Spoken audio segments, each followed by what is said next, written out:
ওই সময় যদি কেউ সেজদারত অবস্থায়, নামাজরত অবস্থায়, রোজা রাখা অবস্থায় যদি মারা যায়, তারপরও সে বেহেশত যাবে না।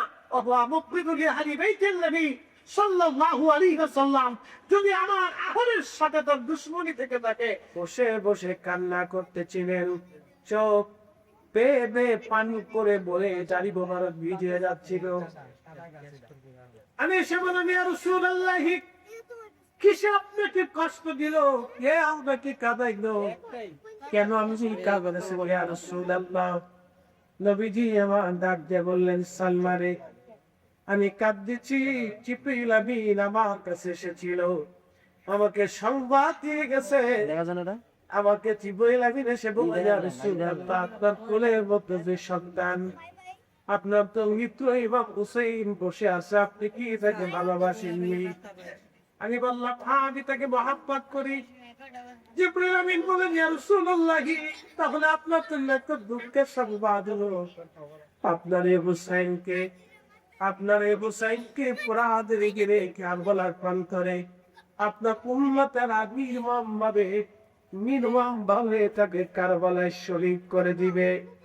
হুজুর, আপনি যদি কারবালার মাটি দেখতে চান, তাহলে আমি জিবরাইল করাত থেকে থেকে কারবালার মাটি এনে আপনার হাতে টিতে দিতে পারি, যেই মাটিতে আপনার হুসাইন নির্মম ভাবে শরীর ভাবে, আপনার হুসাইনকে নির্মম ভাবে আপনার আবাদ উম্মতরা হত্যা করে দিবে, আমি সেই মাটি আপনাকে দেখাইতে পারি। তার অর্থ হচ্ছে আসলে 10 তারিখে প্রিয় নবী হুসাইনের শাহাদাতের মাধ্যমে আল্লাহকে দিবে।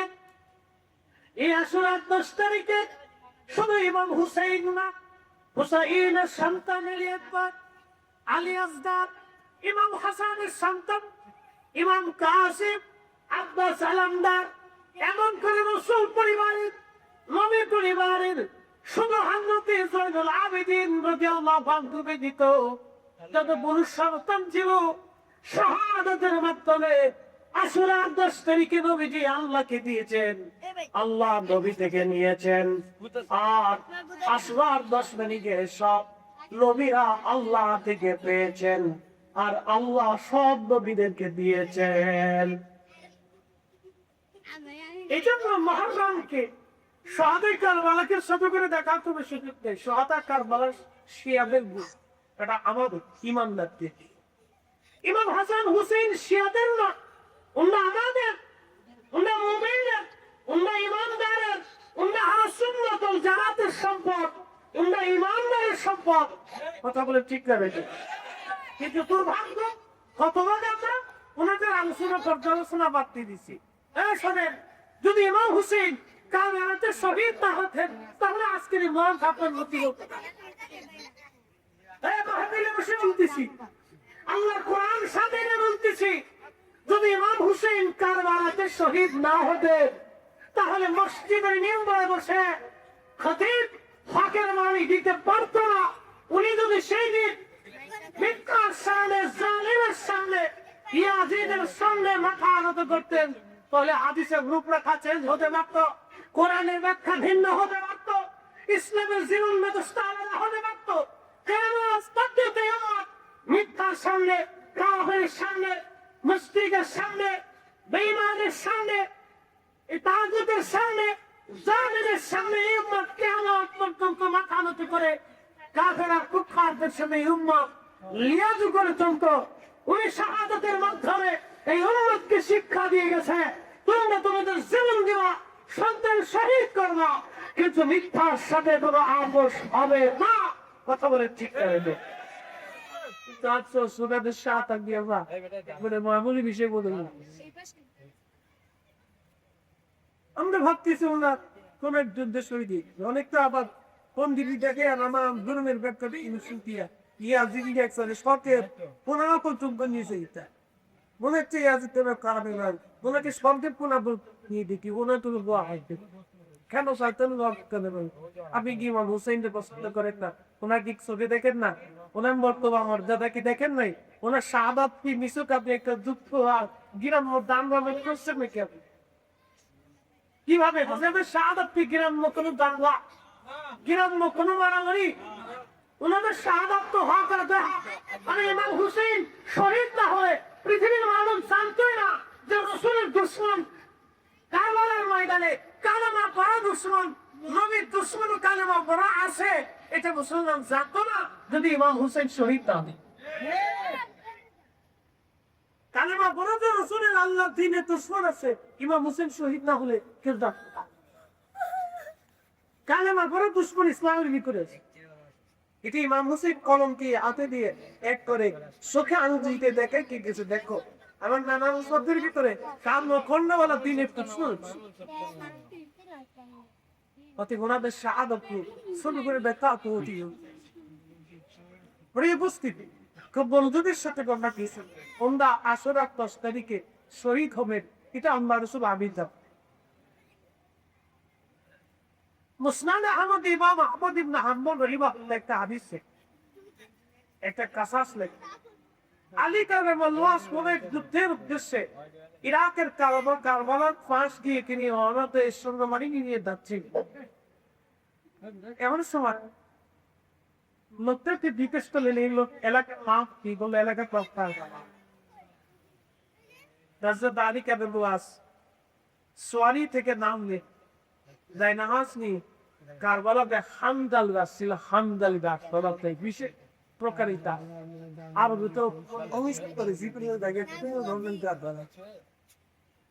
এই হামদাল গাছের পাশে উনি যাই নামাজ দিতে বেশি তিনি নামাজ আদায় করে হাত তুলে আল্লাহ দোয়া করতে দেন। দোয়া শেষে দাওয়াত করে বলতে গেলেন, হে আবু আব্দুল্লাহ, তুমি এই সময় ধৈর্য ধারণ করিও। হে আবু আব্দুল্লাহ, তুমি আল্লাহর উপর সবর করো। সাহাবীকে জিজ্ঞেস করলেন, ইয়া আমিরুল মুমিনিন, আপনি এখানে নামাজ করলেন রহস্য? হযরত আলী বললেন, আমি এখানে নামাজ করতেছি, আমি আমার মাসুদ নবীর পবিত্র জবান থেকে শুনেছি এই কারবালার ময়দানে হামজাল গাছের পাশে আমার হুসাইনকে নির্মমভাবে শহীদ করা হবে এবং তার সাথে আগত সাথী যারা থাকবে তাদেরকেও নির্মমভাবে এখানে হত্যা করা হবে। আমি এইখানে তো রাকাত নামাজ পড়ে আমি আমার হুসাইন এবং তার সাথীদের জন্য দোয়া করে গেলাম যেন ওই সময় তারা সবর হারানো হয়, ধৈর্য হারাতে না হয়। এই জন্য আমি কাদের দেব দোয়া করে গেলাম। আর আমি আমার হুসাইনকে নির্দেশ করে বললাম, হুসাইন তুমি এই সময়ে সবর করবা, সাবধান তুমি ধৈর্য হারা হইও না, কারণ আমার হুসাইনের জন্য সেই তীরটা বড় কঠিন দিন আসবে, বড় কঠিন পরীক্ষা দিন আসবে। সেই জন্য আমি তাদের ফলে দোয়া করে গেলাম যেন ওই যুদ্ধের ময়দানে আমার হুসাইন এবং তার পরিবার এই জমিনে যেন ধৈর্য ধারণ করতে পারে। তার মানে কি ইমাম হুসাইন কারবালার ময়দানে শহীদ হবে সাহাবীদের ভিতরে এটা জানা ছিল? আল্লাহ নবী বলে গেলেন আমার হুসাইন কারবালার শহীদ, মহাদমের 10 তারিখে শহীদ হয়ে যাবেন। আল্লাহ রাসূলকে এই সুসংবাদ দিয়ে গেলেন, এটা আল্লাহ কর্তৃক নির্ধারিত। অনেকে বলে থাকে রাসূলের সাথে ইমাম হুসাইনের শাহাদাতের কোনো সম্পর্ক নাই। তাহলে আপনাকে প্রশ্ন করি, জবাব দেন, যদি সম্পর্ক না হবে তাহলে ঘটনাটি এই দিনে কেন হবে? যদি কোনো সম্পর্ক নাই থাকে তাহলে ঘটনা এই দিনে হলো কেন? পরের দিন তো হতে পারতো, তিনি এই দিনই হলো কেন? এই দিনে হয়েছে এই জন্য, এই দিনে সব নবীদেরকে আল্লাহ দিয়েছে, আর আমার নবী এই দিনে ইমাম হুসাইনকে কুরবানি দিয়ে আল্লাহকে দিয়েছেন। তিনি শহীদ পরিবার হয়েছেন, নিজের জামাতা শহীদ হয়েছে, চাচা শহীদ হয়েছে, চাচা ভাই শহীদ হয়েছে, নিজের দন্ত শহীদ হয়েছে, নাতিরা শহীদ হয়েছে এবং তার বংশের লোকজন এই দ্বীনের জন্য, কালেমার জন্য, আল্লাহর তাওহীদ ও রুবুবিয়তের জন্য তারা শহীদ হয়েছেন, এই কোরআনের জন্য তারা শহীদ হয়েছেন। একসাথে বলবেন আল্লাহু আকবার। এই জন্য কোনো কিছু বলতে হবে না, আমি খুশি দিয়ে হিসাব করে বলতে হবে। ওনাদের শাহাদাতকে কেউ যদি মামুলি নরমাল মনে করে থাকে তাহলে তার জন্য অনেক বড় ভয়াবহ চত্বর আছে। ওই হুজুর কি চত্বর বলেছি ওস্তাদ থেকে হাকিম সাইদ দেননি একটা হাদিসে করিবা আল্লাহ রাসূল বললেন কেউ যদি মাকামে ইব্রাহিমে নামাজ আদায় করে, মনোযোগের সাথে শুনবে, কেউ যদি মাকামে ইব্রাহিমে নামাজ আদায় করে অথবা রুকনি ইয়ামানে কাবা শরীফের পাশে একটা অংশ, রুকনি ইয়ামানে কেউ যদি নামাজ পড়ে এবং রোজা হালতে ওই অবস্থায় কেউ যদি মারা যায়, সেজদারত অবস্থা বুঝে দেবে, কেউ যদি মাকামে ইব্রাহিমে নামাজরত অবস্থায় সেজদা অবস্থায় মারা যায় অথবা রুকনি ইয়ামানে কাবা শরীফের পাশে ওই সময় যদি কেউ সেজদারত অবস্থায় নামাজরত অবস্থায় রোজা রাখা অবস্থায় যদি মারা যায় তারপর সে বেহেশত যাবে না।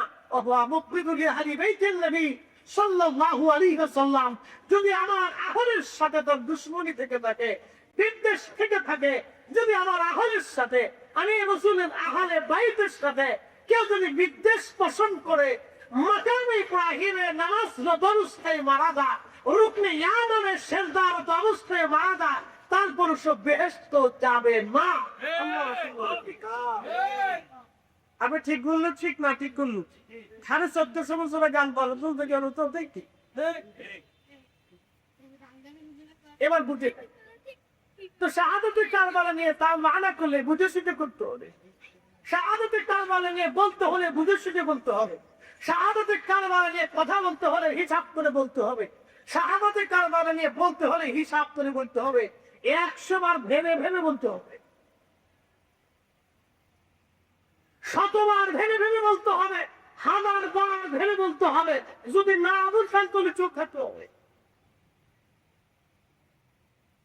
যদি কেউ না বুঝেন তাহলে শাহাদাতের কারবালা নিয়ে চুপ থাকতে হবে, আর যদি বুঝেন তাহলে 100 বার ভেবে তারপর বলতে হবে।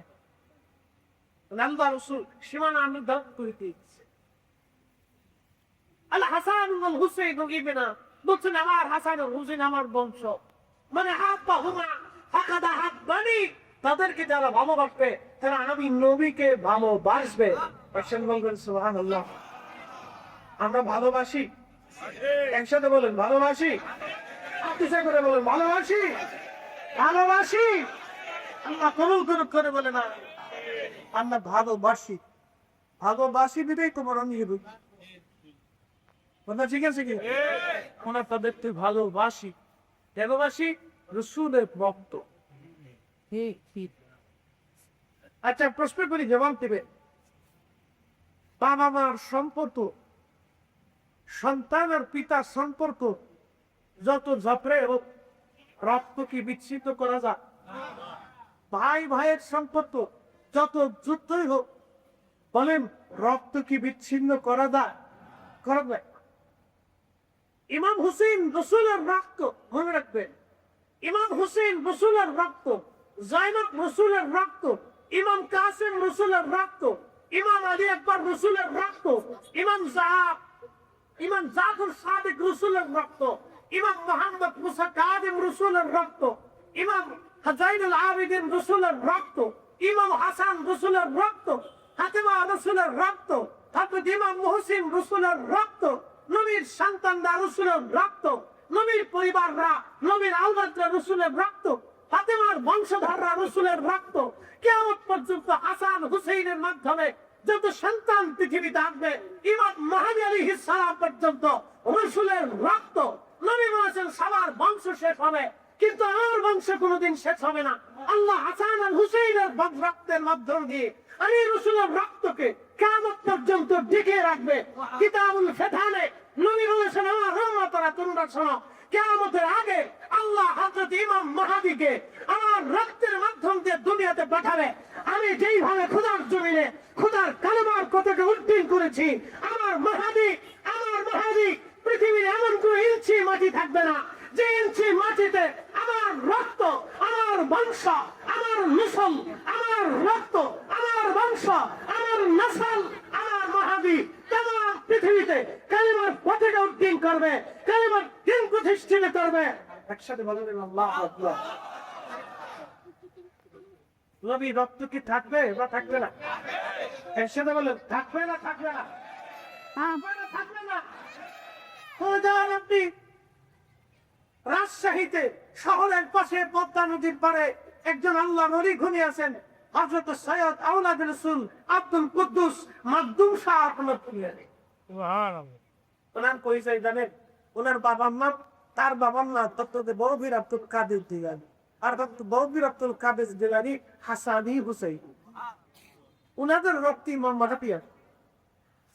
সিলেটে শাহদালাজি আদনি মুজাদ্দিদি ঘুমিয়েছেন, আওলাদ রাসূল ঘুমিয়েছেন মৌলভী বাজারের শহরে শাহ মুস্তাফা হাসানি হুসাইনি আওলাদ রাসূল ঘুমিয়েছেন 12 আউলিয়া, ঘুমিয়েছেন 360 আউলিয়া, ঘুমিয়েছেন হযরতে খাজা মাইনুদ্দিন চিশতি আজমির সেন্ডেলি, দাদা গঞ্জে বাদশাহ রাহমাতুল্লাহ আলাইহি, খাজা বাহাউদ্দিন নাসরুল বুখারী, মুজাদ্দিদ আফসানি সেরহেমদি ফারুকি। পৃথিবীর যত ওলি দেখবেন, আমি মানুষের মালাক্কা সাগরের ভিতরে হুজুর গাউসে পাক মুহিউদ্দিন আব্দুল কাদের জিলানী, তিনার কলিজার সন্তান শায়েখ সুলতানুল আরিফিন হযরত ইসমাইল হাসান ইবনে হুসাইনি, উনার মাযহাব জিয়ারত করে আসছি। উনি সরাসরি রাসূলের আওলাদ। তো সারা পৃথিবীতে ঘুরবেন, বহু জায়গাতে আল্লাহ রাসূলের আওলাদরা দিন কায়েম করে, দিন প্রচার করে, কালেমা মানুষকে দিয়ে, কালেমার দীক্ষা দিয়ে, কালেমার শিক্ষা দিয়ে অনেক আওলাদের রাসূলরা সারা পৃথিবীতে ঘুরে আছেন। ফুরফুরার হযরত আবু বকর সিদ্দিক গোলামি আল কুরাইশি, কুরাইশ বংশের সন্তান। একসাথে বলবেন না মারহাবা? কে আসতে গেলে জোরে বলেন, আরো জোরে বলেন আল্লাহু আকবার। না, আরো জোরে বলেন আল্লাহু আকবার। নবীর বংশ থাকবে না যাবে? একসাথে বলে থাকবে কি থাকবে না? কিছু আদা কারবালা ছোট করে দেখার কোনো সুযোগ নেই। এটাকে ছোট করে দেখা আর কোনো সুযোগ নেই। মনে রেখে ছোট করে দেখবে না, দেখার আগে বুঝার আগে আবার বার চিন্তা করবে যে দুশ্মন হয়ে কি কবরে যাচ্ছে, একটু চিন্তা করে তারপরে নিয়ে মনে রেখে মাকাম ইব্রাহিমে নামাজ হবে, সেজদা হবে, ওই স্থানে যদি মৃত্যু হয় তারপরে বেহেশত হবে না। যদি রাসূলের আহলে বাইতের সাথে দুশমনী থাকে, হিসাব কিন্তু বরাবর আমি বলি, আল্লাহ রাসূল দিয়েছে। ইমাম জাবের তালকিসে হাদিসকে সহি বল, ওনাদের শাহাদা আমাদের সেবক, ওনাদের শাহাদা আমাদের মুক্তির কারণ, ওনাদের শাহাদা আমাদের রাস্তা দেখিয়েছে, ওনাদের শাহাদা আমাদের ইমানকে মজবুত করেছে, ওনাদের শাহাদা আমাদের ইয়াকিনকে মজবুত করেছে, ওনাদের শাহাদা আমাদেরকে কোরআন দিয়েছে, ওনাদের শাহাদা আমাদের দ্বীন দিয়েছে, ওনাদের শাহাদা আমাদের হকের বাণী দিয়েছে, ওনাদের শাহাদা আমাদেরকে সত্য দিয়েছে, ওনাদের শাহাদা আমাদেরকে ইনসাফ দিয়েছে, ওনাদের শাহাদা আমাদেরকে ন্যায় দিয়েছে, অন্যায়ের বিরুদ্ধে মাথা তুলে দাঁড়াইতে সাহস দিয়েছে। কথা বলছি, কিন্তু আফসোস ওনাদের আলোচনা মসজিদে মদিনায় চলতে চায় না। অনেক কষ্টে ওনাদের আলোচনাই ওনাদের আলোচনা অনেক মসজিদে হয় না। আমার কি বলে কেন হয় না, কি যত হয় না আমি জানি না। ওনাকে ভাবেন যে ওনাদের আলোচনা করলে বলিশিয়া হয়েছে কেটা, তাহলে আল্লাহ কোরআনে যে ওনাদের আলোচনা আসছে, তাহলে আল্লাহ শিয়া। আল্লাহ রাসূল ওনাদের আলোচনার ব্যাপারে বহু হাদিস লিখছেন। কিতাবু ফাদাইল ওয়া সাহাবীন নবী, বাবে মানাকিব আন বাইতুন নবী, বাবে ফাদাইলু খাদিমাতুজ জাহরা। এইভাবে বহু ফজিলত আছে। হাসান হুসাইনের ফজিলত আছে, ফাতিমার ফজিলত আছে, হযরত আলীর মর্যাদা আল্লাহ রাসূল হাদিসে কারিমা বর্ণনা করেছেন। তখন নবী কিসিয়া ওনাদের কথা মসজিদে হবে, ওনাদের কথা মাহফিলে হবে, ওনাদের কথা আপনার তালিম করে নিতে হবে, ওনাদের কথা মিলাদ মাহফিলে হবে, ওনাদের কথা জিকির মাহফিলে হবে। মানে ওনাদের শান যদি বর্ণনা নাই হয়, তাহলে আপনি কি দিন শিখলেন, কি দিন বুঝলেন, কি দিনের প্রচার আপনারা করলেন? অথচ ওনার শহীদ পরিবার ওনার দিনের জন্য সাথ দিয়েছেন, সন্তান থেকে শুরু করে পুরো বংশ শহীদ হয়েছে। কথা বলেন, ওনাদের তো হত্যা তো হবে তা। এই জন্য আজকে টপিকটা আমাদের নতুন সোয়ানা কারবারা কাউরেছি আজকে ভালোই আলহামদুলিল্লাহ। উন্নতি ছাত্র কিনা আগে কোনো বিষয় দিকে তাহলে আজকে হবে কি আপনার সোনা মুসিবত না। ভালো লাগতেছে বা খারাপ লাগছে? চলবে কি চলবে না? যদি চলে তাহলে গুলুমদা আওয়াজ দিয়ে বলেন আল্লাহু আকবার। আওয়াজ দুর্বল দুর্বল চলো রাত সিট আছে, সে ইমাম হুসাইন রাদিয়াল্লাহু আনহু খাসা করতে